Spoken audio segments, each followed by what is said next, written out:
Hello, I'm Meagan Hatcher-Mays, Director of Democracy Policy at Indivisible and the host of Impeachment Daily, truly the macaroni and cheese of daily impeachment recap programs. Impeachment Daily exists to demystify the impeachment process and let you know how you can stay involved in this fight. Tomorrow is Thanksgiving, and I assume your uncle is going to be acting up. So today is a very special edition of Impeachment Daily, the uber mega impeachment review, where we recap what we know so far. So let's get right into it with our only segment, which is called What Just Happened Over the Last 2 months or so, where we recap what we know. Well, let's start at the top. Shall we? This is Donald Trump. He is, for some reason, the President of the United States. A lot of bad things had to happen for Trump to get elected, not least of which was the fact that Russia interfered in the 2016 elections in an attempt to help Donald Trump win. And he did. As you know, Donald Trump is a racist Fox News addict who has not once stopped watching television since he was sworn in. He is also a notorious liar and a cheat, and so instead of admitting that Russia played a role in his election victory, he has accepted wholesale a completely baseless conspiracy theory, which has also been perpetrated by his best friend, Sean Hannity, on Fox News, that it was Ukraine that interfered in the 2016 election to help Hillary Clinton. That is the crazy thing that our Swiss cheese brain president believes, and it's right there that our saga begins. Here's what appears to have happened next. Trump, his mind fully corrupted by this bizarre conspiracy theory, looked at the early Democratic primary polls and assumed that Joe Biden would be his biggest threat going into the 2020 election. From there, he apparently concocted a scheme to dig up dirt on Joe Biden and his family by threatening to withhold about $400 million in military aid that Congress had appropriated to help Ukraine fight back against Russian aggression, unless Ukraine publicly agreed to launch corruption investigations into the Bidens. Of course, we now know that to carry out this scheme, Trump managed to implicate nearly everyone in his administration, plus a few private actors as well. Now, you remember all of these people, right? This, of course, is Rudy Giuliani, the president's personal lawyer and the current focus of a federal investigation into money laundering and fraud. I assume Giuliani was one of the first people Trump roped into this scheme, though I'm also sure that Giuliani agreed only too happily to get in the mix.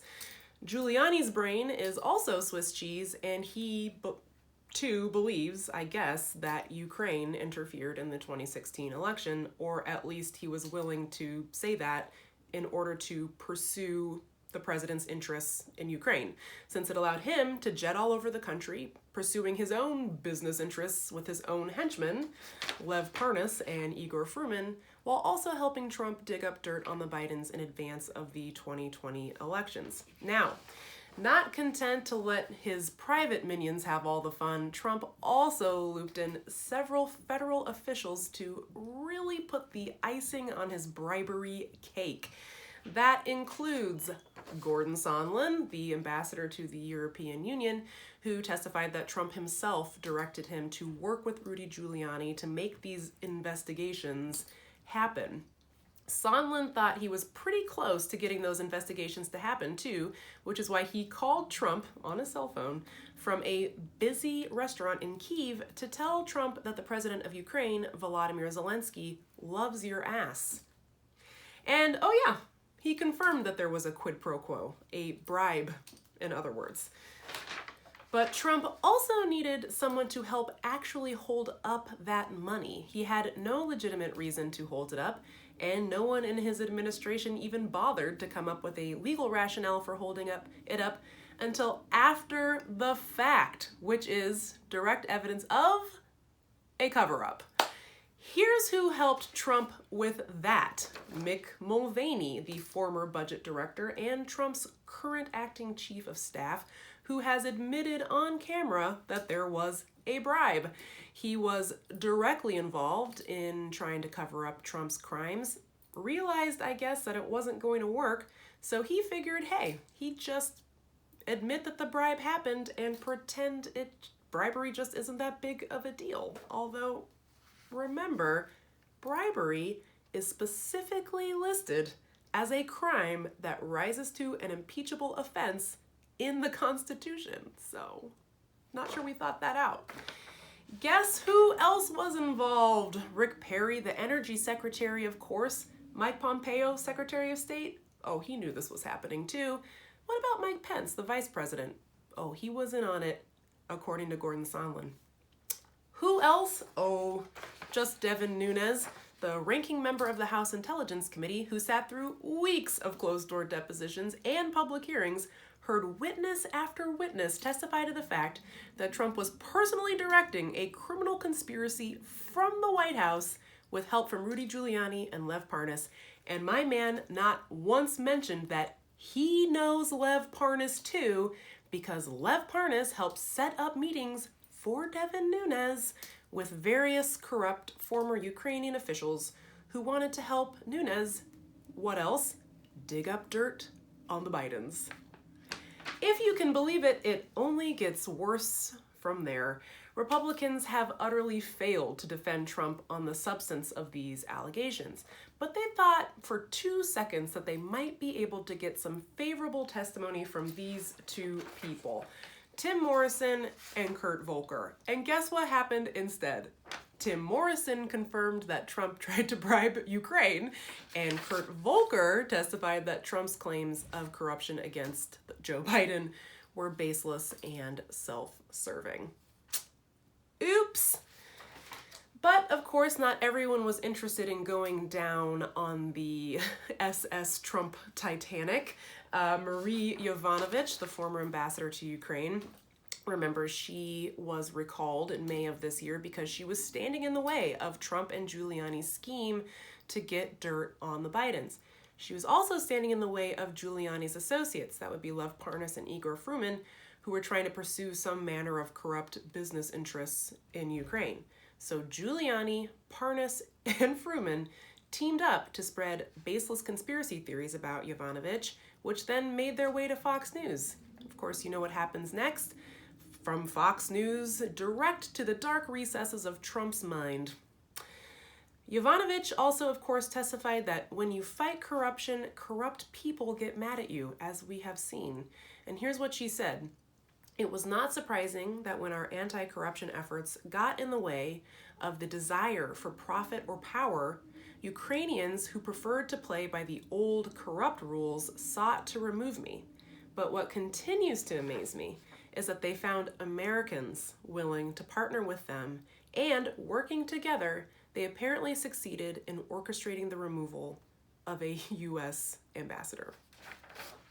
That is insane.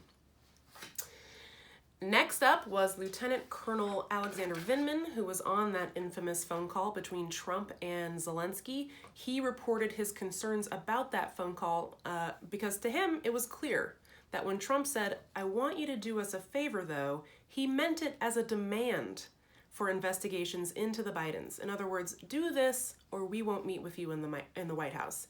Do this or we won't give you the money you need to fight back against Russia. Of course, Republicans thanked Vindman for this testimony by baselessly claiming he was a spy or had dual loyalties because his family fled Ukraine when he was a toddler and settled in the United States as refugees. So, disgusting. And of course, there was Fiona Hill. She came out absolutely swinging against not just Trump and his cronies, but the Republicans on the Intelligence Committee themselves, since these guys have been advancing conspiracy theory after conspiracy theory to try to help Trump because they've got nothing else to go on. It's too bad, though, that the conspiracy theory they've been advancing, this bizarre idea that it was Ukraine that meddled in the 2016 elections and not Russia, is a Kremlin talking point. The Republicans are advancing Russian interests here. That's what she said. Hill also talked about concerns she had with Gordon Sandlin, who claimed in his testimony that he was just following Trump's orders, right? But she recalled a testy exchange that they had. Hill, at the time, was mad because Gordon Sondland was not coordinating his activities in Ukraine with people in the administration who were actually tasked with pursuing legitimate diplomacy efforts in Ukraine. Hill realized that the reason Gordon Sondland wasn't coordinating with her and others was because he wasn't pursuing legitimate diplomacy efforts in Ukraine at all. He was running a domestic political errand, in her words. So Hill was working to advance the interests of the United States. Gordon Sondland was working to advance the political interests of Donald Trump. That's why he wasn't coordinating with her, and that's why they weren't on the same page. A terrible 2 months for Donald Trump. That, mostly, is everything we know so far. And that doesn't even include all the instances of Donald Trump obstructing justice that we learned about through the Mueller report. That doesn't include all the times he enriched himself through his hotel in violation of the emoluments clause of the Constitution. That doesn't include half the criminal activity this president has engaged in since being sworn in that's already in the public record. Like, I shudder to think what we haven't even found out about yet, because there has to be more. So thank you again for tuning in to this uber mega review edition of Impeachment Daily. We are off for the rest of the week because of Thanksgiving, but we will be back next Thursday to get right back into this mess. Thank you again for tuning in to Impeachment Daily, and I will see you next week.